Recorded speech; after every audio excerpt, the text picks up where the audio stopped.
Только, пожалуйста, без микрофона. Понятно. Это мечеть села Старый Мингер, а это ее сосед Александр и его застаревшая проблема. Сниматься мужчина наотрез отказался, но за кадром все подробно рассказал и даже показал все свои документы. Суть проблемы в том, что земля по эту сторону забора принадлежит владельцу того дома. Но фактически этой землей пользуется мечеть, но налоги за эту землю вынужден платить владелец того дома.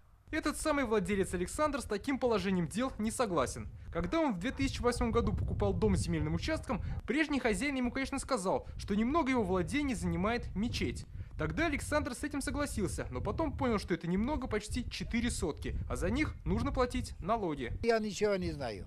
Если бы я был образованный у меня немножко, я 7 класс кончил. А это уже имам той самой мечети. Его мы нашли дома. Мужчина рассказывает, что в этой должности он работает всего 3 года. А корень земельной дилеммы уходит во времена прежнего имама и по совместительству владельца участка, купленного Александром.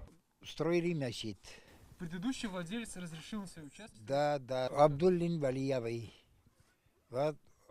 Потом Абдуллин Валиевой продала эту женщину Илхамья. Земля пока не оформлена. А это уже глава большемингерского сельского поселения, куда относится и село Старый Мингер. Чиновник рассказывает, что о земельной дилемме он знает, и сейчас как раз занимается ее решением. Эти 4 сотки готовы были и раньше принять в дар мечети, но она не была оформлена как юридическое лицо. Такой документ появился только в конце прошлого года. Оформили полностью.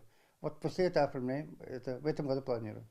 Не планируем, а сделаем это. Это не проблема. Глава пообещал возместить и налоги, что все это время платил Александр за землю, где стоит мечеть. Возместим мы это. Я на себя возьму это. Это не проблема. Это Об этом глава рассказал и Александру. В нашем присутствии мужчины поговорили и, кажется, наконец-то договорились. Вместе мы должны поехать в регистрационную палату, там будем оформлять землю. Как в этой истории нужно все оформить, нам объяснили в Росреестре Республики. У данного собственника земельный участок размежован на 2. Обращается за регистрацией права на данные земельные участки. В дальнейшем от земельного участка, на котором находится мечеть, он отказывается. Соответственно, не будет приходить налог на данный земельный участок. Оформить все документы и, наконец-то, подвести черту под этой земельной дилеммой можно в любом многофункциональном центре. Дмитрий Аринин, Рамзиль Гарипов, ТНВ, Атнинский район.